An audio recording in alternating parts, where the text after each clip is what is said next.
welcome back to Olivia's grad school vlogs. Today I'm going to be talking to you about the media psychology behind online dating, using dating apps, why someone might seem so great while you're texting them on the platform but then not so great in person, and then also give you insight into how long you should wait before meeting the person for the best chance at a potential relationship.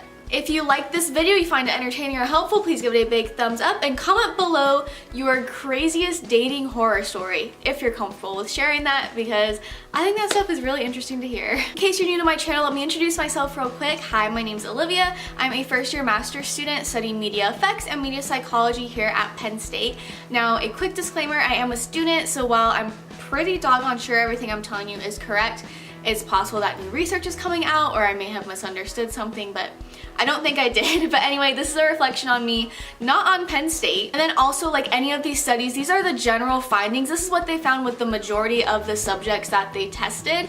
Of course, you might have a completely different experience with online dating. Obviously, there are people that are outliers on either end, but this is just the findings that they found in the study. So a lot of times, dating relationships nowadays start via one of the apps on social media. So we've got Tinder, Bumble, Hinge, Grindr, Catholic Match, Coffee Meets Bagel. People are even meeting on Instagram now. So how is meeting someone this way different than meeting them in person, going out on a date, whatever? Well, the big thing is mediated communication. So that means you are communicating with them not face to face, but over a medium, over a platform. So typically in this case, it's texting either on the app or through text messages. Now, Walther came up with this concept called the Hyperpersonal Model of mediated communication.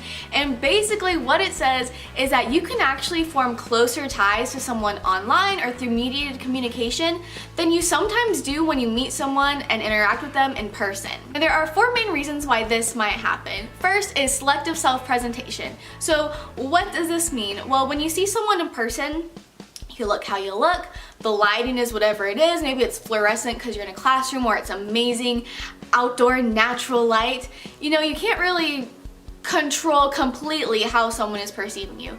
But online, on these dating platforms, you can choose the best pictures you have from your best angles, where your teeth look super white, where you look tan, whatever. You can also choose exactly what information people see about you. You can hide away the stuff that you don't want people to see about you. Also, when communicating via mediated channels, it's asynchronous, meaning it's not in person in real time. So when you're talking to someone, you've got banter going, whatever, 5 hours later you're like, dang it, I have the perfect comeback to that thing this person said 5 hours ago. Well, when you're texting, you can't just wait 5 hours until you think of something witty to say. Along those same lines is something called reallocation of cognitive resources, which I know is kind of like, what does that phrase mean?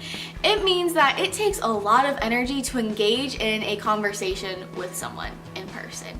You have to maintain eye contact, you have to nod along, you have to smile, you have to make the appropriate facial expressions and body movements to whatever you guys are talking about in your conversation. But when you're texting someone, when you're communicating online, you don't have that same pressure to communicate with your body. So you can actually spend all of your cognitive energy on focusing on the message. Between having all the energy you need to focus on what should I say next, and then not having the pressure to respond right away, you can make yourself seem pretty good. And the fourth reason is we tend to self-disclose more in mediated communication than we do face-to-face. So just think about this for a second. When you meet someone new for the first time, what do you usually say? Hi, I'm Olivia. I'm a first-year master's student at Penn State. This is what I'm studying. I'm from California, right? Like, you tell them some basic things. On your dating profiles, not only do you have that information, you have some more personal information that you might not necessarily tell someone right away. So on these dating apps, you can say what your religion is, what your political preference is. You can say if you're a cat person or a dog person, how much you exercise, how much you drink, do drugs, smoke weed. And it shocks me how much people are like, yeah, I sometimes do drugs. Like, anyways, so already in the profile alone, you're sharing more information than you would if you just met someone face to face. It's also sometimes easier to talk to someone or tell them something if you can't see their reaction.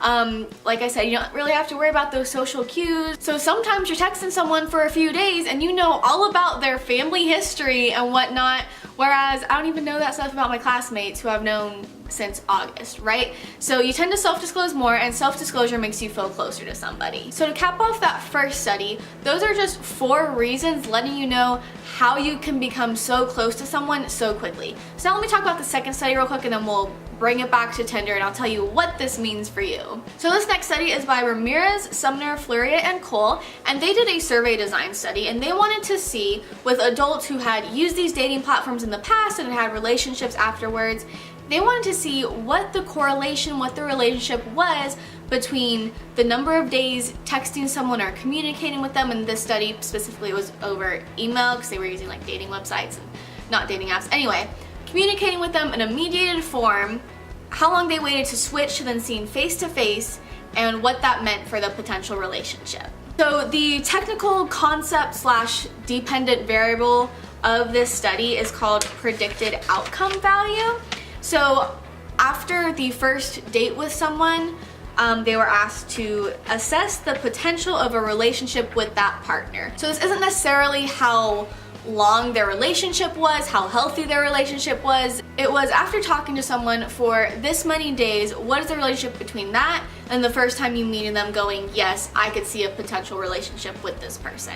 Cutting to the chase, they found that it's better to wait no more than 17 to 23 days before you meet someone. Now, why is this? Let's think back to the last study we talked about, how you can get really close to someone really fast. Well, if you're talking to someone for what, 2.5, 3 weeks, once you wait past that 17 to 23 days, you can start idealizing the other person. So between the asynchronicity, the spending your cognitive resources on coming up with the perfect message, you might think, oh my gosh, they're so witty, we have all the same TV shows, they know exactly what I'm talking about, we get along on all the same things, they're so cute, all their pictures are so cute. But in reality, those might be like the 4 good pictures they have. They might look completely different from another angle. Or maybe you're texting them things and they're Googling it real quick to try to figure out what you're talking about. Now, the longer you wait, the longer you're going to idealize them. So while this study is a survey, it's correlational, meaning we cannot determine causation. So we cannot say, oh, wait this amount of time and you're gonna have the best chance at a relationship. Like, you can meet someone within that amount of time and it like goes nowhere, right? But it's just saying, in general, the pattern they found is basically the sooner you can meet someone, the better off you're gonna be because you're not gonna be idealizing them. So what does this mean for you, someone who is actually using dating apps? For one, just keep in mind, just realize that people are presenting their best selves on this platform, but just know that people can be different over mediated channels than they are in face-to-face. So it is important to meet them sooner rather than later so you don't idealize them too much.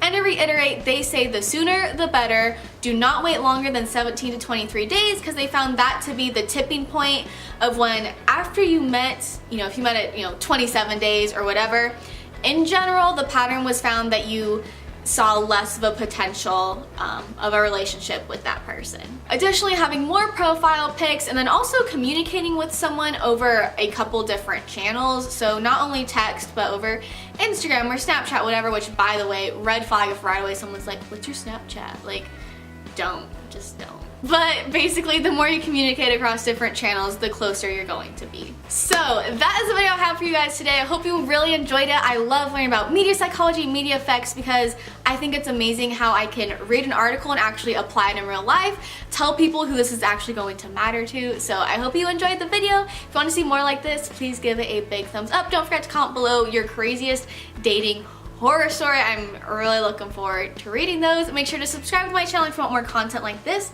Have an amazing day, keep dreaming out loud, and I will see you guys next time. Bye!